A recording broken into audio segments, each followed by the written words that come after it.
Bonsoir à tous, j'espère que vous allez bien. Voici les titres de l'actualité de ce mercredi 24 août 2022.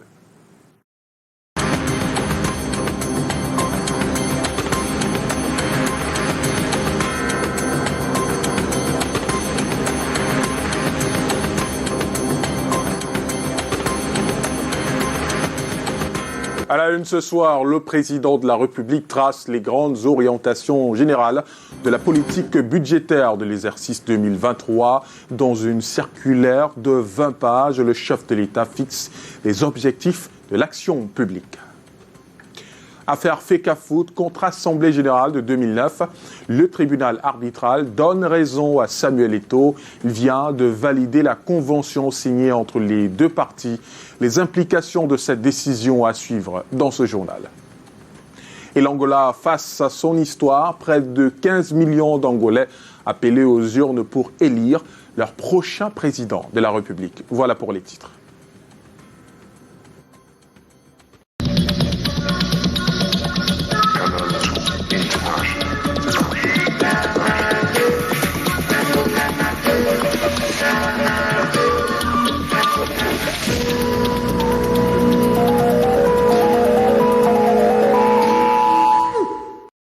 Le chef de l'État, Paul Biya, a signé hier une circulaire indiquant les directives pour l'élaboration du budget 2023 au Cameroun.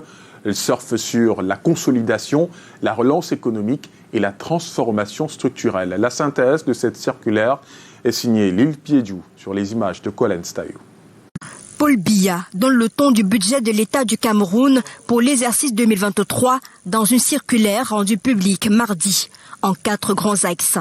Le contexte macroéconomique, les objectifs de l'action publique, les orientations générales de la politique budgétaire et les dispositions politiques pour l'élaboration du budget de l'État. Sur le plan macroéconomique, le Cameroun table sur un taux de croissance de 4,6% de l'économie camerounaise en 2023, soit 4,8% pour le secteur non pétrolier et 0,5% pour le secteur pétrolier, en espérant sur l'amélioration du climat dû aux effets de la crise ukrainienne. Quant à l'inflation, elle devrait rester en dessous de 3% tel que prévu en zone CEMAC. Sur le plan des objectifs de l'action publique, l'accent doit être mis d'abord sur la sécurité avec la veille sécuritaire, ensuite l'économie avec l'accélération de la politique d'import-substitution à travers la mise en œuvre du plan de soutien à la production et à la transformation des principaux produits d'importation, la mise en œuvre de la manière coordonnée des actions du plan d'impulsion initial de la SND 30 à travers la maturation des plans de développement sectoriel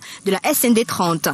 La promotion d'un environnement fiscal favorable au développement des affaires grâce à des mesures de simplification des procédures et de suivi des contribuables. Et le volet social, le parachèvement de l'opérationnalisation des régions et le renforcement de leurs capacités en matière de planification, programmation et budgétisation des politiques publiques. Poursuivre la mise en œuvre de la couverture santé universelle, l'élaboration des textes d'application du Code de collectivité territoriale décentralisée et de la mise en place de la fonction publique locale. Sur le plan des orientations générales de la politique budgétaire, le quota des crédits budgétaires provenant de l'enveloppe totale allouée à chaque administration devra être consacré à la budgétisation des engagements antérieurs pendant les dites administrations. Les efforts de réduction du train de vie de l'État devront se poursuivre. Et enfin, sur le plan des dispositions pratiques pour l'élaboration du budget de l'État, les programmes budgétaires auxquels seront assignés les objectifs de développement économique et social assortis d'indicateurs de résultats devront découler des stratégies sectorielles adossées sur la SND 30. Le président de la République du Cameroun précise que ces directives tiennent compte du contexte macroéconomique mondial et national et du document de stratégie nationale de développement 2020-2030.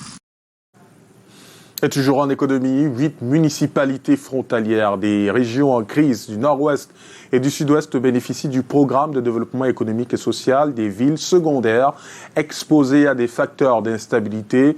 Et depuis ce matin à Douala, elles sont moulées aux techniques de passation des marchés. Voyons cela avec David Sandio et Thierry Nana. Avec le flux des populations, les municipalités d'accueil des réfugiés internes sont confrontées aux soucis divers. Le programme de développement économique et social des villes secondaires exposées à des facteurs d'instabilité et ses partenaires se présentent comme facilitateurs, mais avant, il faut bien mouler les responsables des communes aux techniques de passation des marchés. Nous allons passer à des projets d'un autre type, donc des projets qui nécessitent de recruter des entreprises. Et pour cela, il faudrait que les communes, leurs commissions de passation des marchés, leurs responsables techniques soient instruits, soient sensibilisés aux règles, aux directives particulières donc, du bailleur de fonds principal de ce programme. 8 communes sélectionnées dans les départements du Mungu, du Noun, des Bamboutos et de la Ménois sont bénéficiaires. Elles ont pour dénominateur commun la proximité avec le nord-ouest et le sud-ouest. Les populations ont besoin d'être encadrées au niveau des enfants qui vont dans les écoles. Les écoles sont surpeuplées et ces populations n'ont plus de travail. Elles ont perdu leur emploi, etc. Et face à cela, nos seuls efforts ne suffisent plus. La passation des marchés exige des subtilités, ce qui exige la formation. Les populations ne ressentent que les retombées de ce que nous on doit en amont. Et en amont, nous devons sélectionner des entreprises qui sont capables d'exécuter dans les délais, parce que c'est beaucoup plus ce problème qui se pose actuellement. Vous êtes sans ignorer que le ministère n'a cessé de frapper les mains sur la table parce que les projets ne sont pas exécutés. Pour preuve, si vous prenez la dernière évaluation 30 juin, le ministère est tombé des nues parce qu'il n'en revenait pas que les projets qui sont programmés ne sont pas exécutés. Pendant 3 jours à Douala, la procédure de passation des marchés dans le cadre de la réalisation des projets de coopération allemande est en étude. Et la suite de ce journal avec cette signature de convention collective entre les syndicats de travailleurs et les chefs d'entreprise du secteur public ce jour au ministère du Travail à Yaoundé. Cette convention a pour but de consolider le niveau de vie des travailleurs au sein des entreprises publiques afin d'éviter tout type d'incident professionnel. Les précisions de Maria Mazou, Corinne Tongo et Bertrand Tiassé. Des petites signatures accompagnées d'énormes changements à l'avenir pour les travailleurs du secteur public. Ce qui change également, c'est les éclaircissements par rapport à certains articles dont l'application prêtée à équivoque. Et puis bon, nous avons une charte d'éthique. Il faudrait également arrimer la nouvelle convention collective à tout ce dispositif. Réunis ce mercredi 24 août à Yaoundé, l'objectif principal de signature de cette convention collective est celui d'améliorer les conditions de vie de travailleurs et voir dans quelle mesure les éviter les accidents professionnels. C'est surtout l'occasion idoine pour ces travailleurs de dresser une liste de besoins. Nous constatons de plus en plus que ce personnel n'est pas beaucoup pris en considération comme les autres travailleurs du secteur privé.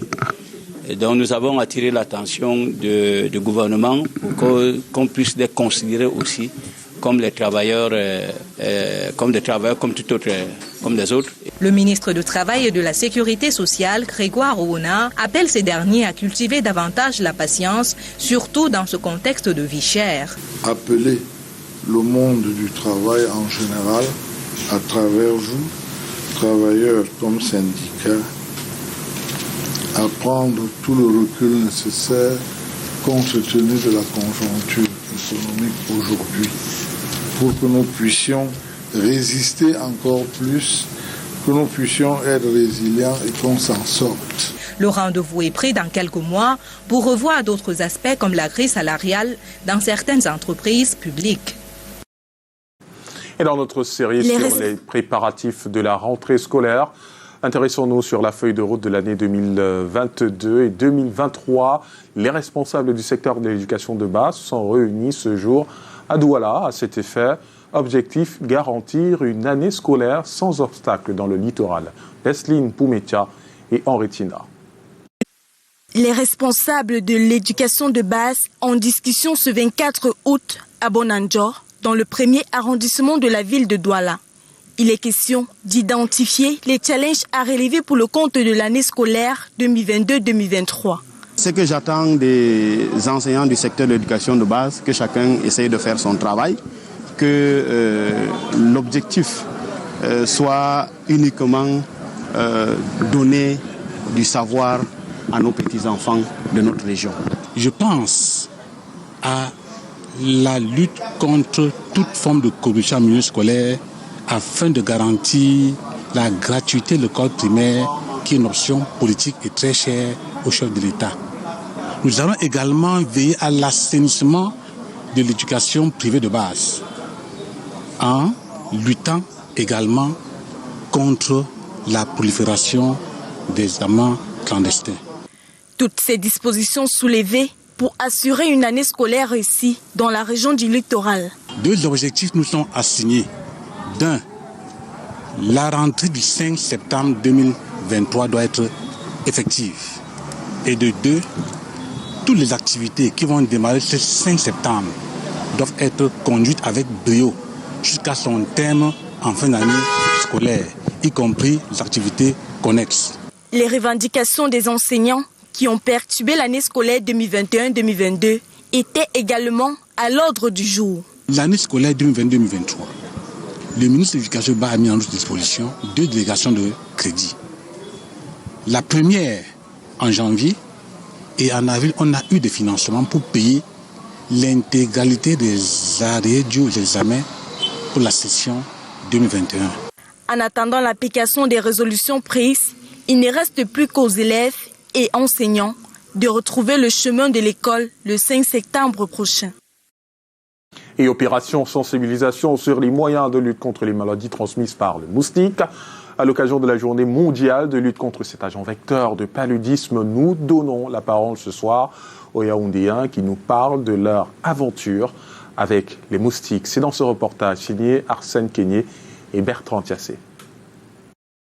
Les moustiques, ces insectes suceurs de sang à la recherche du corps humain. Cependant, pour la lutte antivectorielle, ces derniers se confrontent, tentant désespérément de s'en débarrasser. Des gestes qui, malheureusement, ne sauvent pas. Ça pique, ça me dérange. Toute la nuit, je ne dors pas bien. Honnêtement, il n'y a plus de saison de moustiques, que ce soit en saison pluvieuse ou en saison sèche. On en a énormément. Il y en a tellement qu'on ne sait même plus d'où ça vient. Ils repèrent les meilleurs sites pour se reproduire. Eaux stagnantes, poubelles et bien d'autres. Pour ces derniers vivant dans les quartiers difficiles, la prévention y va de soi. Nous vivons dans des quartiers un peu difficiles, mais nous n'aimons pas la compagnie des moustiques pour être clair. Et lorsque nous avons les moustiques, nous essayons de les chasser, nous essayons aussi de dormir dans les moustiquaires imprégnés. J'utilise des herbes aromatiques en général que je brûle le soir pour combattre les moustiques. Il y a tellement de moustiques au point où tu mets le Montaga, on dirait que toutes ces choses-là viennent avec du cache-nez, pour pouvoir toujours nous infester les maladies au corps. Considéré comme un tueur silencieux, l'idéal serait de dormir sous une moustiquaire. Un expert explique. Il faut imprégner les moustiquaires avec les insecticides combinés. C'est comme quand vous prenez les antibiotiques, vous prenez un, mais en fait ils sont combinés. S'il y a résistance aux insecticides, les moustiques, c'est que le moustique vous introduit le parasite. Et le parasite même qui va avoir la résistance qui vient des médicaments. Principal responsable des maladies graves comme le paludisme, qui touche presque tous les continents, les moustiques restent et demeurent un danger pour tous, dont il faut se prémunir. La coalition camerounaise contre le tabac milite pour la mise en œuvre de la réglementation sur les marquages sanitaires graphiques des emballages de produits de tabac au Cameroun. C'est à la faveur de sa 2e session anti-tabac et le plaidoyer vient d'être lancé au Conseil national de la consommation à Yaoundé. Bénédicte Ngono et Michel Foucault. Des paquets de cigarettes, on en compte au Cameroun. Mais la plupart ne respectent pas toutes les mesures de marquage en vigueur adoptées par les ministres de la Santé publique et du Commerce le 3 janvier 2018. On se rend compte que les images qui sont en vigueur, qui étaient supposées être entrées en vigueur depuis le 12 juin 2021, ne sont pas apposées sur tous les conditionnements. Beaucoup de produits restent non conformes sur le marché et surtout beaucoup plus dans les points de vente qui sont au niveau de la rue, les vendeurs ambulants et autres.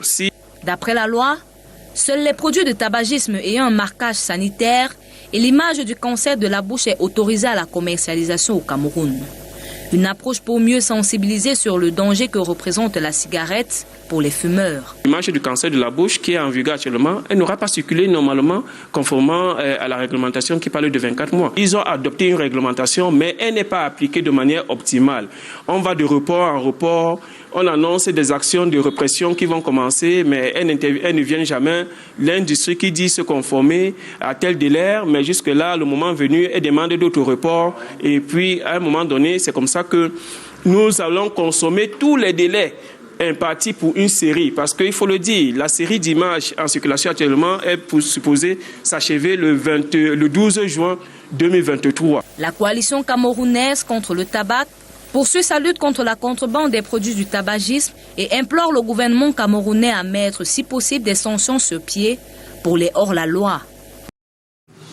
Intéressons-nous à présent à ce concours de beauté qui révèle les charmes des jeunes femmes souffrant d'un handicap auditif. Les lampions se sont éteints sur l'édition 2022 de Miss Sourde Cameroun. La lauréate Amélie Koumial, originaire de la région du littoral, a dévancé 9 autres candidates au cours d'une soirée spéciale. Janice Kamga et Bertrand Tiassé. Un concours de beauté pas comme les autres. Loin des carcans conventionnels pour l'élection de la Miss Sourde 2022, ce sera langage des signes et inclusion pour tous. Tout ceci sera couronné par des prestations artistiques et des espaces partenaires. 3 temps marquent la soirée des 10 candidates en lice. D'abord, les passages en tenue de sport. Puis, ceux en tenue traditionnelle, représentant les 4 régions finalistes, à savoir le centre, le sud, l'extrême nord et le littoral. En dernier ressort, le passage en tenue de soirée finit de convaincre les juges. Au final, Amélie Koumial est consacrée Miss Sourde 2022. L'esthéticienne de profession remplace ainsi Bibiche Messé sur le trône. L'élu porte un plaidoyer pour une meilleure employabilité des personnes handicapées et l'éclosion de leurs talents. Je souhaite soutenir les jeunes filles sourdes, les personnes sourdes qui sont malades, celles qui sont pauvres. Je souhaite leur apporter mon soutien et je vais continuer à me battre pour travailler pour ce projet. Elle gagne une prime de 150 000 francs CFA. Une cagnotte spéciale est également offerte à toutes les participantes. Ce cadeau qui leur a été offert, c'est pour leur permettre de se développer. La plupart de ces jeunes filles étaient avant à la maison, mais aujourd'hui, ce projet va leur permettre de s'autonomiser et la famille pourra voir dans quelle mesure également les soutenir. Une petite victoire pour ces jeunes femmes dont la situation n'est pas toujours reluisante et qui enseignent une fois de plus que handicap ne rime pas forcément avec invalidité. Du cinéma à présent, et je vous propose un court-métrage de moins de 20 minutes sur vitre smartphone ou écran télé pour être choqué par la réalité brutale de l'abus sur les mineurs. Le bruit du silence, c'est le court-métrage proposé par M. Bikoy et Stéphane Coquet. Et Catherine Moukouri nous propose une lecture de cette œuvre sortie ce mois d'août. Le bruit du silence ou le cri de douleur d'une jeune adolescente violée par son oncle. Un court-métrage glaçant, au cœur d'une réalité souvent tue dans les foyers. Sur le plan visuel, un cocon familial assombri à dessein par le réalisateur, comme pour plonger le téléspectateur dans le cauchemar de la jeune Chloé, ou plutôt dans les idées sombres d'un prédateur sexuel. On a pris l'angle du silence, du silence de l'environnement des victimes. Parce qu'on a constaté en effet que les victimes avaient une double sanction.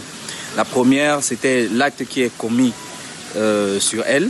Et la deuxième, c'est, pour des fois bien évidemment, la deuxième, c'est le silence de ceux qui sont autour d'elle. De taire sa fille, qui est pourtant victime d'un acte, qui est pourtant victime d'abus. 12 minutes pendant lesquelles on découvre les talents de Flora Cabé dans le rôle de la petite Chloé. Monsieur Bikoy, qui incarne l'oncle Teddy, également scénariste de ce premier projet, et Jessica Ngwa, dans la peau de la mère qui ignore les confidences de sa fille. C'est sur sa réaction qu'est axé le tournage. Pour un premier rôle au cinéma, l'ancienne Miss a accepté de jouer ce personnage coupable à sa façon de cet odieux crime. Il fallait bien, en fait, que quelqu'un interprète ce rôle-là pour dépeindre vraiment ce qui se passe dans nos sociétés. C'est des réalités. Le message qu'on avait à faire passer est bien plus important que mes opinions personnelles ou alors ce que je pense représenter. Le bruit du silence est donc le premier jet d'une série de courts-métrages ayant pour but de sensibiliser une société qui en a bien besoin. Le bruit du silence parle fort et parle à tous. Allons à présent sur les hauteurs dégradées des monts Bamboutos.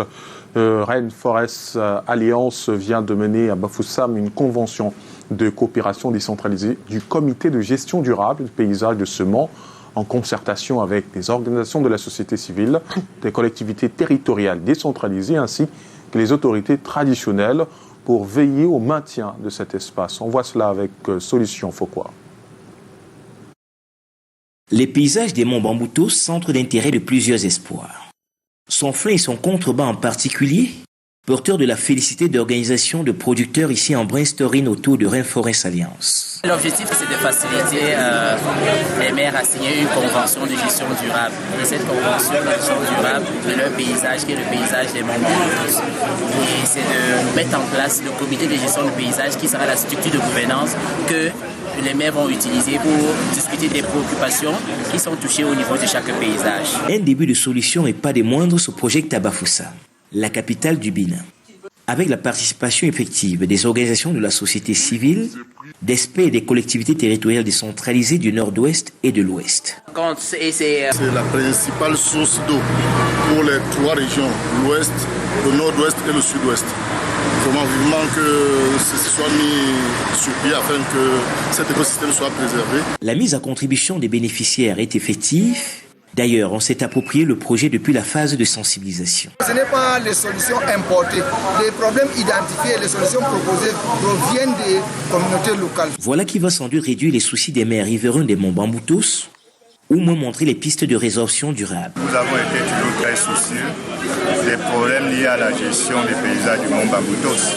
Et Rainforest Alliance vient aujourd'hui nous apporter un début de solution à ces différents problèmes.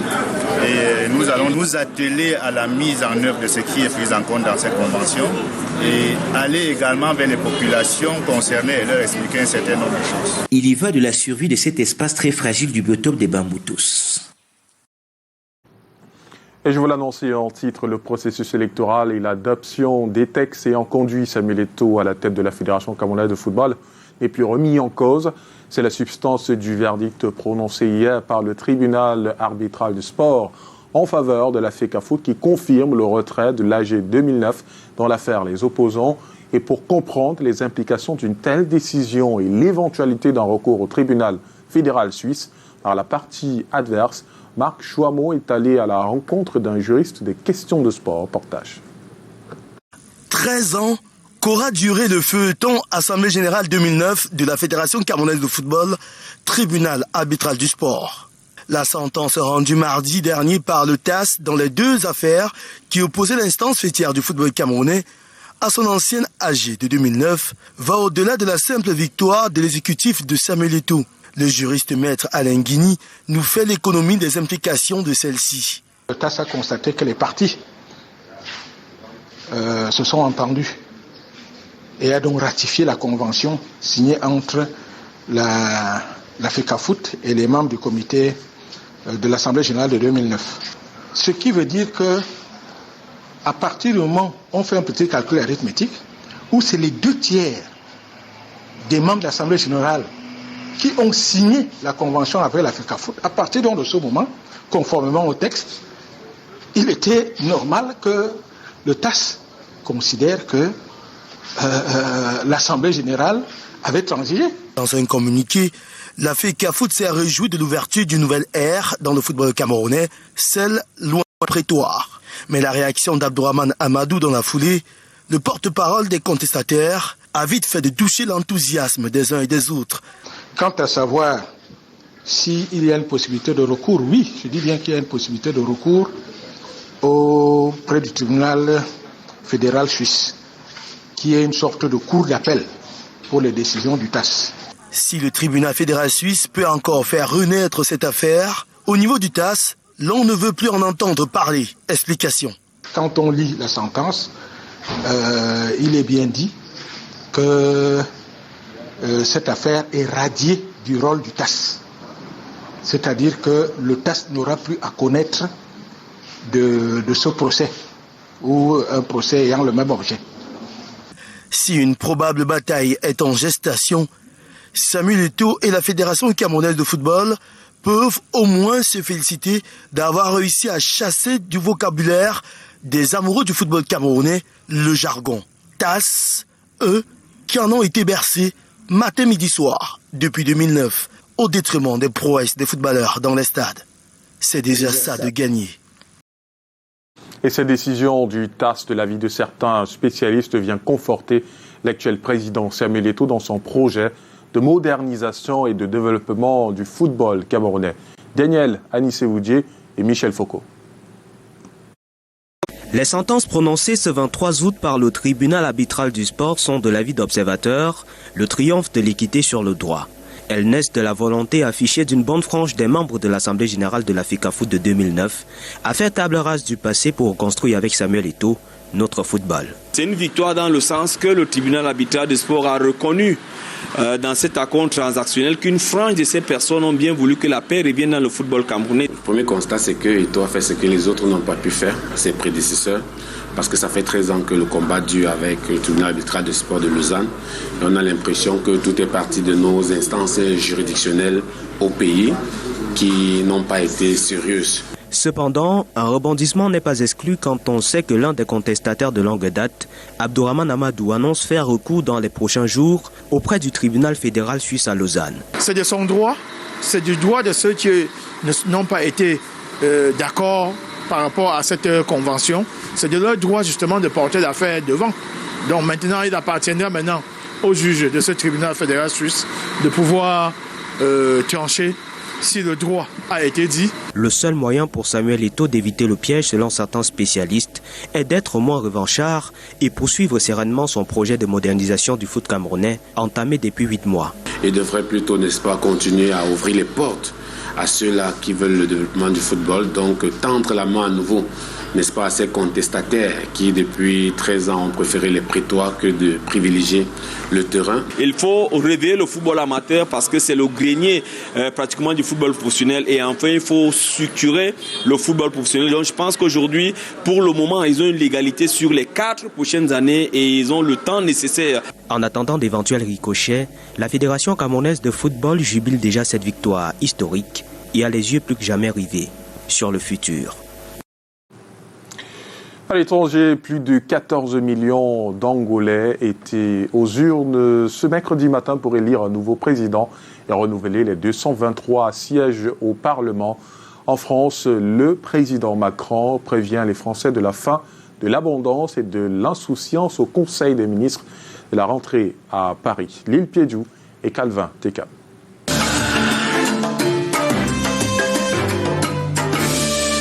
Les migrants interceptés au large des côtes libyennes en mai sont traités dans un centre de la capitale Tripoli.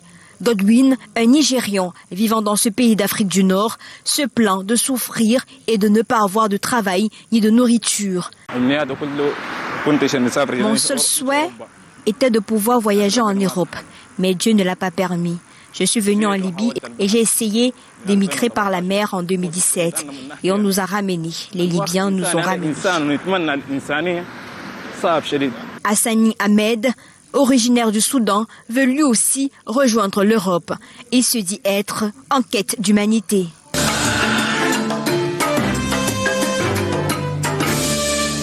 L'arrêté pris le 15 août par la junte militaire pour interdire l'usage de la chicha divise les Maliens entre défenseurs de la santé publique et amateurs d'une distraction appréciée des jeunes. On avait mené une étude dans certaines communes de Bamako par rapport à la consommation de la chicha chez les jeunes scolaires.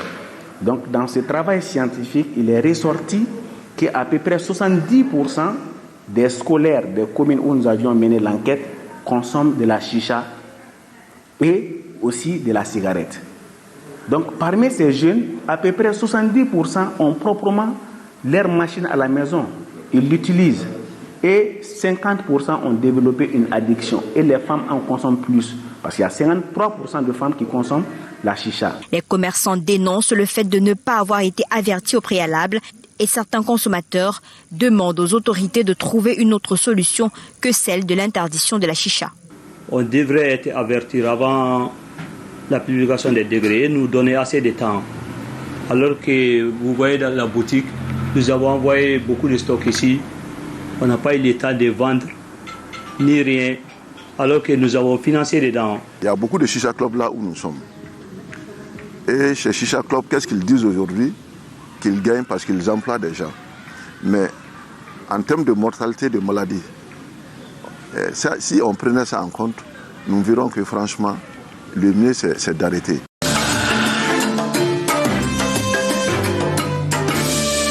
Les Angolais se dirigent vers les bureaux de vote et font la queue afin de déposer leur bulletin de vote pour les élections législatives qui décideront du prochain président. C'est un scrutin annoncé comme le plus serré de l'histoire du pays entre le parti au pouvoir depuis l'indépendance et une opposition qui promet d'enrayer pauvreté et corruption.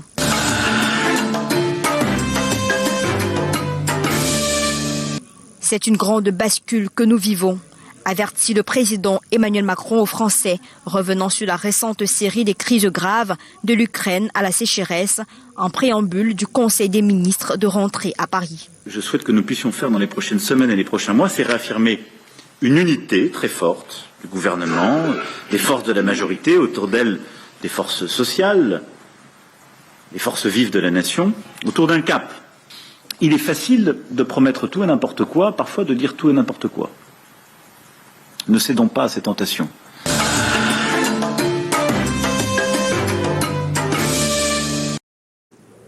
Et c'est ici que se referme ce journal. Merci de nous avoir suivis. N'oubliez pas les autres rendez-vous avec l'information, le 13h, présenté par Henri Kédian et Monique Naossi Fosso.